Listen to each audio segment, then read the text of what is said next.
ಸಾಮಾನ್ಯ ಜ್ಞಾನ ಟಾಪ್ 40 ಪ್ರಶ್ನೋತ್ತರ ಕಾರ್ಯಕ್ರಮಕ್ಕೆ ಸ್ವಾಗತ ಸುಸ್ವಾಗತ. ಈ ಒಂದು ಎಪಿಸೋಡನ್ನು ಸಂಪೂರ್ಣವಾಗಿ ನೋಡಿ, ಇಷ್ಟವಾದಲ್ಲಿ ಲೈಕ್ ಮಾಡಿ, ಶೇರ್ ಮಾಡಿ, ಕಮೆಂಟ್ ಮಾಡಿ. ಇಲ್ಲಿ ಕೊಟ್ಟಿರುವಂತಹ ಪ್ರತಿಯೊಂದು ಪ್ರಶ್ನೆಯೂ ಕೂಡ ಮುಂಬರುವಂತಹ ಯಾವುದೇ ಸ್ಪರ್ಧಾತ್ಮಕ ಪರೀಕ್ಷೆಗಳಿಗೆ ಅತ್ಯಂತ ಉಪಯುಕ್ತಕರವಾಗಿರುತ್ತೆ. ಅದು ಎಲ್ಲ ಪ್ರಶ್ನೆಗಳಿಗೂ ಕೂಡ ಸರಳ ವಿವರಣೆಗಳ ಜೊತೆಗೆ ನಿಮ್ಮ ಮುಂದಿಡ್ತಾ ಇದ್ದೀನಿ. All the best. ಇತ್ತೀಚೆಗೆ ಯಾವ ಗ್ರಹದಲ್ಲಿ ನೀರಿನ ಹರಿವಿನ ಗುರುತುಗಳು ಕಂಡುಬಂದಿವೆ? ಮಂಗಳ. ಇತ್ತೀಚೆಗೆ ಮಂಗಳ ಗ್ರಹದಲ್ಲಿ ನೀರಿನ ಹರಿವಿನ ಗುರುತುಗಳು ಕಂಡುಬಂದಿವೆ. ಮಂಗಳ ಗ್ರಹವನ್ನು ಕುಜ, ಅಂಗಾರಕ ಎಂದು ಕರೆಯುವರು. So 2 is the right answer. ಮಂಗಳ ಗ್ರಹದ ಅಧ್ಯಯನಕ್ಕಾಗಿ ಇಸ್ರೋದವರು ಮಂಗಳಯಾನ ಉಡಾವಣೆ ಮಾಡಿದ ವರ್ಷ 2013. ಮಂಗಳ ಗ್ರಹದ ಅಧ್ಯಯನಕ್ಕಾಗಿ 2013 ನವೆಂಬರ್ 5ರಂದು ಭಾರತದ ಇಸ್ರೋದವರು ಮಂಗಳಯಾನವನ್ನು ಉಡಾವಣೆ ಮಾಡಿದ್ದು, ಅದು 2014 ಸೆಪ್ಟೆಂಬರ್ 24ರಂದು ಮಂಗಳನ ಕಕ್ಷೆಗೆ ಸೇರಿತು. So 1 is the right answer. ಈ ಕೆಳಗಿನ ಯಾವ ಸ್ಥಳದಲ್ಲಿ ನೂರಾರು ಮಾನವ ತಲೆಬುರುಡೆಗಳು ಕಂಡುಬಂದಿದ್ದವು? ಅಣ್ಣಿಗೇರಿ. ಧಾರವಾಡ ಜಿಲ್ಲೆಯ ಅಣ್ಣಿಗೇರಿಯಲ್ಲಿ ನೂರಾರು ಮಾನವ ತಲೆಬುರುಡೆಗಳು ಕಂಡುಬಂದಿದ್ದವು. 4 ಈಸ್ ದಿ ರೈಟ್ ಆನ್ಸರ್. ಶಾಖ ಪೆಟ್ಟಿಗೆ ಅಂದರೆ ಇನ್ಕ್ಯುಬೇಟರ್ ಅನ್ನು ಯಾರಿಗೋಸ್ಕರ ಉಪಯೋಗಿಸುತ್ತಾರೆ? ಶಿಶುಗಳು. ಆಗ ತಾನೇ ಜನಿಸಿದ ಮಕ್ಕಳಲ್ಲಿ ಸೂಕ್ತವಾದ ಪೋಷಣೆ ನೀಡಲು ಶಾಖ ಪೆಟ್ಟಿಗೆ ಬಳಸುತ್ತಾರೆ. ಇದು ಉಸಿರಾಟಕ್ಕೆ, ರೋಗ ನಿರೋಧಕತೆಗೆ, ರಕ್ತ ಪರಿಚಲನೆಗೆ ಸಹಕಾರಿಯಾಗುವಂತಹ ಸಾಧನಗಳನ್ನು ಒಳಗೊಂಡಿದೆ. 4 is the right answer.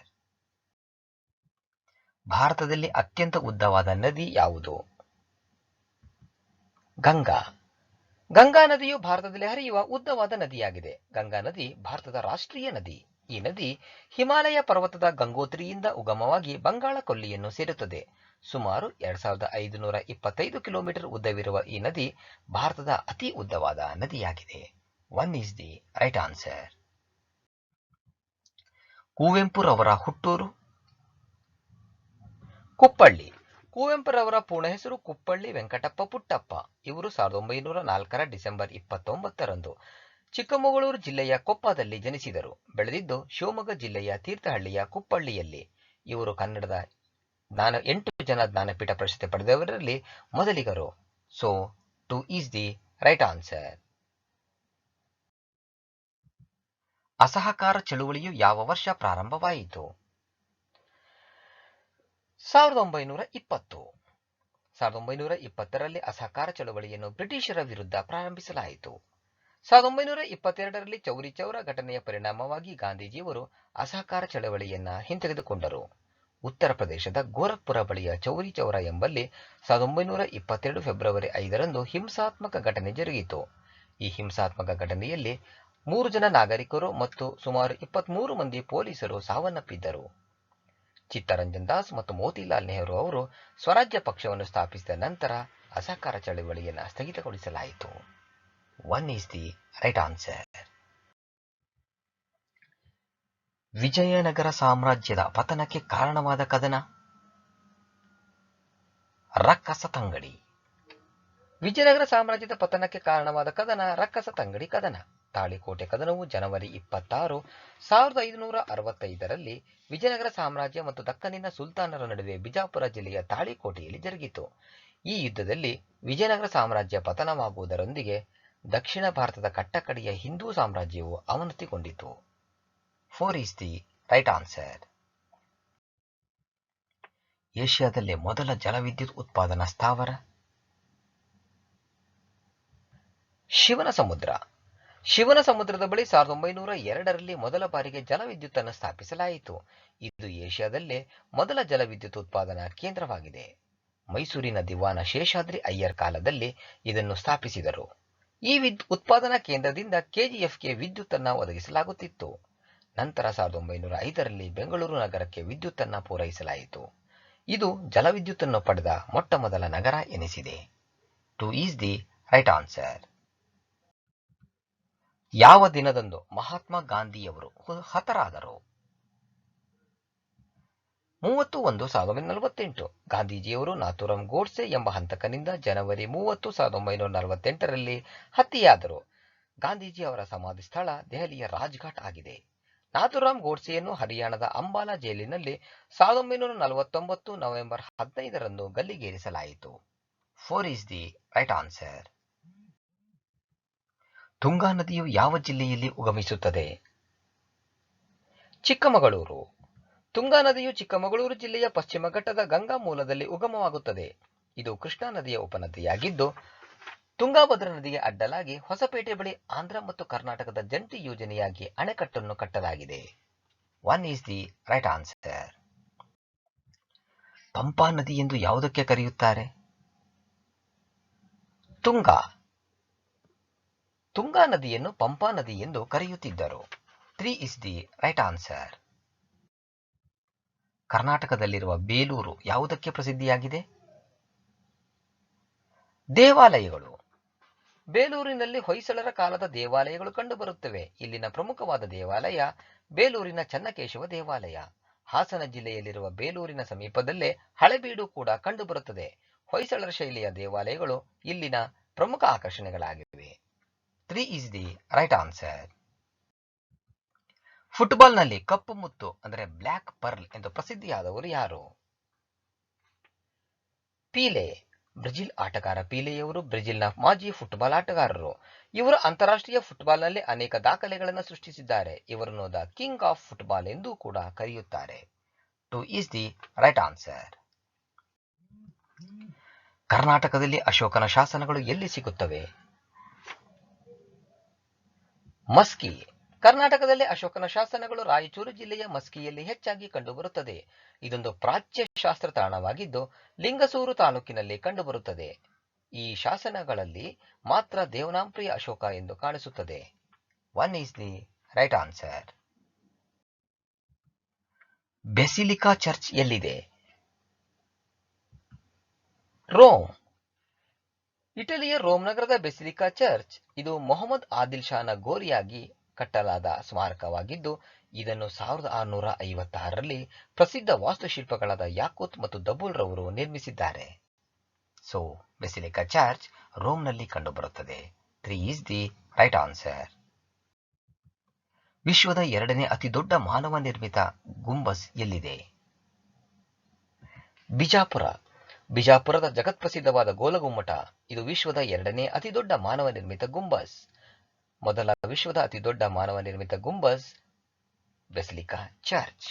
3 is the right answer. ಸರ್ವಜ್ಞನು ಕಾವ್ಯದ ಯಾವ ಪ್ರಕಾರಕ್ಕೆ ಪ್ರಸಿದ್ಧಿಯಾಗಿದ್ದಾನೆ? ತ್ರಿಪದಿ. ಸರ್ವಜ್ಞನ ವಚನಗಳು ತ್ರಿಪದಿಯಲ್ಲಿವೆ. ಸರ್ವಜ್ಞನು 3 ಸಾಲುಗಳ ಪದ್ಯಗಳನ್ನು ಬರೆದಿದ್ದಾನೆ. ಇವುಗಳನ್ನು ತ್ರಿಪದಿಗಳೆಂದು ಕರೆಯುತ್ತಾರೆ. 4 is the right answer. ಭಾರತದ ಉಪರಾಷ್ಟ್ರಪತಿಯವರು ಯಾವುದರ ಪದನಿಮಿತ್ತ ಅಧ್ಯಕ್ಷರಾಗಿರುತ್ತಾರೆ? ರಾಜ್ಯಸಭೆ. ಭಾರತದ ಉಪರಾಷ್ಟ್ರಪತಿಗಳು ರಾಜ್ಯಸಭೆಯ ಪದನಿಮಿತ್ತ ಅಧ್ಯಕ್ಷರಾಗಿ ಕಾರ್ಯನಿರ್ವಹಿಸುತ್ತಾರೆ. ರಾಜ್ಯಸಭೆಯ ಸದಸ್ಯರಲ್ಲದಿದ್ದರೂ ಕೂಡ ರಾಜ್ಯಸಭೆಯ ಅಧ್ಯಕ್ಷರಾಗಿ ಕಲಾಪಗಳನ್ನು ನಡೆಸಿಕೊಂಡು ಹೋಗುತ್ತಾರೆ. 3 is the right answer. 50 ಓವರ್ಗಳ ಏಕದಿನ ಪಂದ್ಯದಲ್ಲಿ ಭಾರತವು ಎಷ್ಟು ಬಾರಿ ವಿಶ್ವಕಪ್ ಗೆದ್ದಿದೆ? 1. 1983 ಮತ್ತು 2011ರಲ್ಲಿ ಭಾರತವು 2 ಬಾರಿ ವಿಶ್ವಕಪ್ ಅನ್ನು ಗೆದ್ದಿತು. ಆದರೆ 1983ರ ವಿಶ್ವಕಪ್ ಕ್ರಿಕೆಟ್ನಲ್ಲಿ 60 ಓವರ್ಗಳಿದ್ದು 2011ರ ಪಂದ್ಯ 50 ಓವರ್ಗಳದ್ದಾಗಿದೆ. ಆದ್ದರಿಂದ 1 ಸರಿಯಾದ ಉತ್ತರ. ಸೂರ್ಯನಿಂದ ಭೂಮಿಗಿರುವ ದೂರ ಸುಮಾರು 149 ಮಿಲಿಯನ್ ಕಿಲೋಮೀಟರ್. ಸೂರ್ಯನಿಂದ ಭೂಮಿಯು 149 ದಶಲಕ್ಷ ಕಿಲೋಮೀಟರ್ ದೂರದಲ್ಲಿದ್ದು ಇದನ್ನು ಒಂದು ಆಸ್ಟ್ರಾನಮಿಕಲ್ ದೂರ ಎಂದು ಕರೆಯುತ್ತವೆ. ಸೂರ್ಯನ ಬೆಳಕು ಭೂಮಿಗೆ ವಿಕಿರಣದ ಮೂಲಕ ತಲುಪುತ್ತದೆ. ಭೂಮಿಯನ್ನು ತಲುಪಲು 8.3 ನಿಮಿಷವನ್ನು ತೆಗೆದುಕೊಳ್ಳುತ್ತದೆ. 1 is the right answer.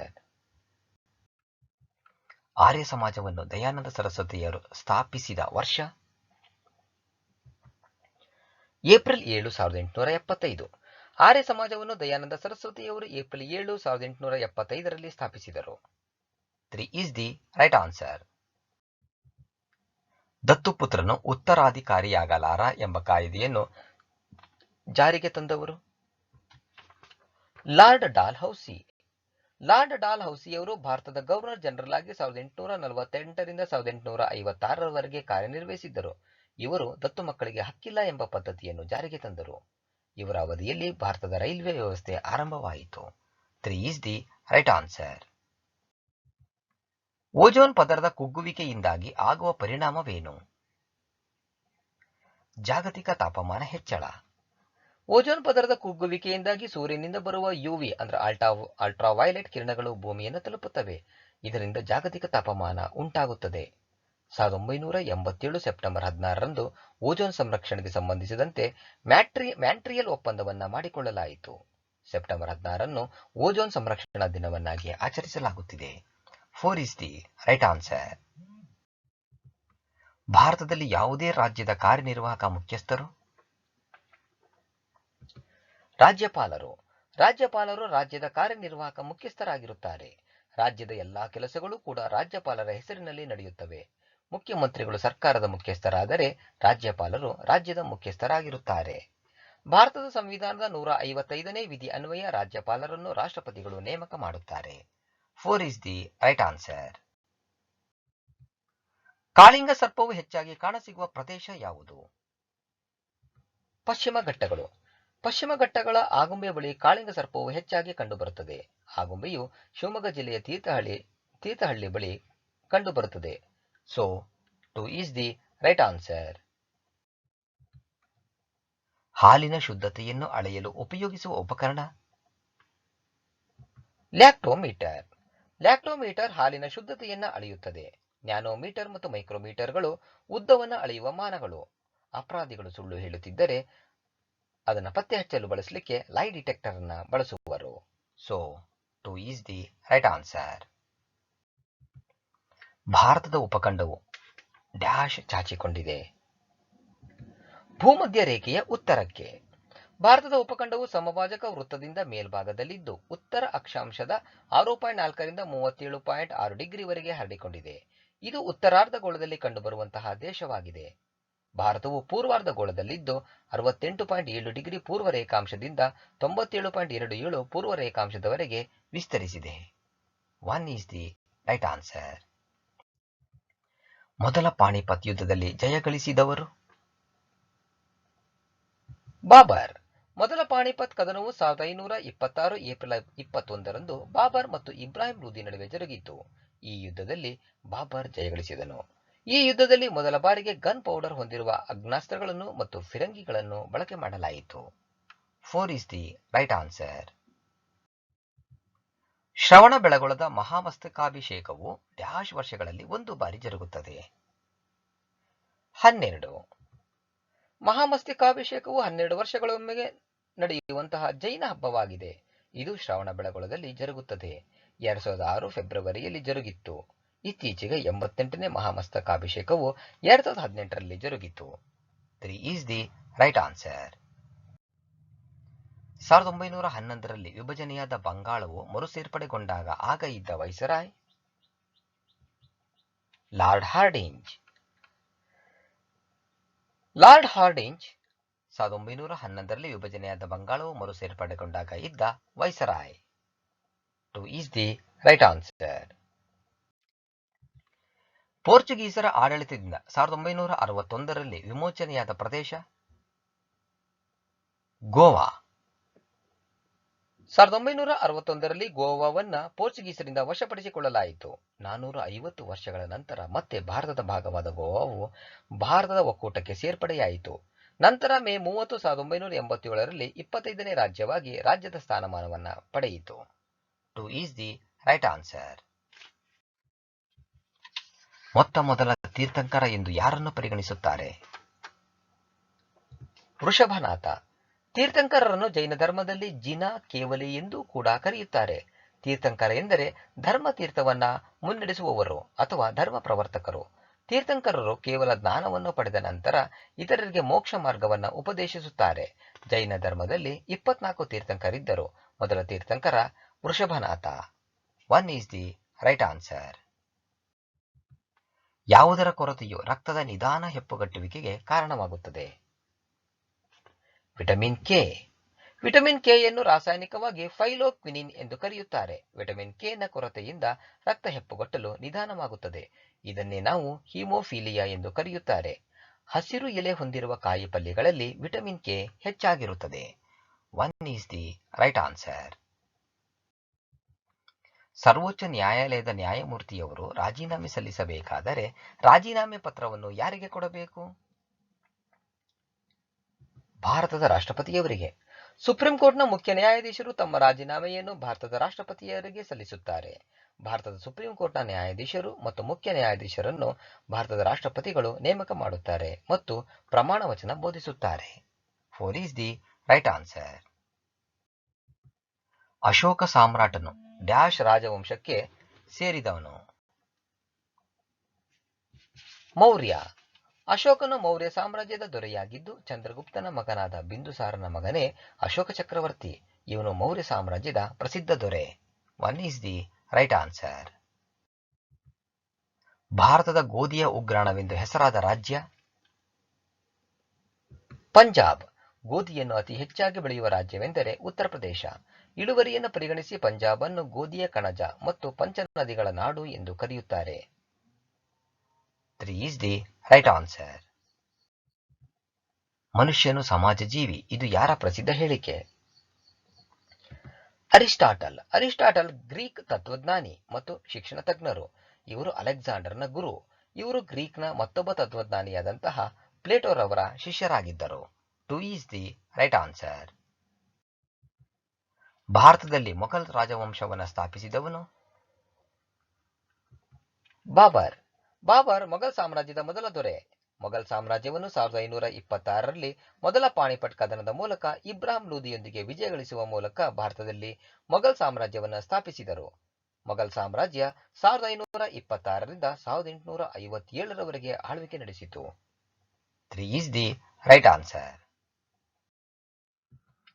Thar ಮರುಭೂಮಿ 2 ದೇಶಗಳಲ್ಲಿ ಕಂಡುಬರುತ್ತದೆ. ಆ 2 ದೇಶಗಳು? ಭಾರತ ಮತ್ತು ಪಾಕಿಸ್ತಾನ. ಥಾರ್ ಮರುಭೂಮಿಯು ಭಾರತ ಮತ್ತು ಪಾಕಿಸ್ತಾನದಲ್ಲಿ ಕಂಡುಬರುವ ಶುಷ್ಕ ಮರುಭೂಮಿ. ಇದು 2 ಲಕ್ಷ ಚದರ ಕಿಲೋಮೀಟರ್ಗಿಂತ ಹೆಚ್ಚು ವಿಸ್ತೀರ್ಣವನ್ನು ಹೊಂದಿದೆ. ಈ ಮರುಭೂಮಿಯು ಭಾರತದಲ್ಲಿ ರಾಜಸ್ಥಾನ್, ಹರಿಯಾಣ, ಪಂಜಾಬ್ ಮತ್ತು ಗುಜರಾತ್ ರಾಜ್ಯಗಳಲ್ಲಿ ವಿಸ್ತರಣೆಯಾಗಿದೆ. ಪಾಕಿಸ್ತಾನದಲ್ಲಿ ಥಾರ್ ಮರುಭೂಮಿಯನ್ನು ಚೋಲಿಸ್ತಾನ್ ಮರುಭೂಮಿ ಎಂದು ಕರೆಯುತ್ತಾರೆ. 1 is the right answer. ಇಲ್ಲಿಗೆ 40 ಪ್ರಶ್ನೆಗಳ ಈ ಒಂದು ಎಪಿಸೋಡ್ ಮುಕ್ತಾಯವಾಗ್ತಾ ಇದೆ. ಸಂಪೂರ್ಣವಾಗಿ ಈ ವಿಡಿಯೋ ನೋಡಿದ್ದಕ್ಕೆ ಮತ್ತೊಮ್ಮೆ ನಿಮಗೆ ಹೃತ್ಪೂರ್ವಕವಾಗಿರುವಂತಹ ಧನ್ಯವಾದಗಳು. All the best. Thank you.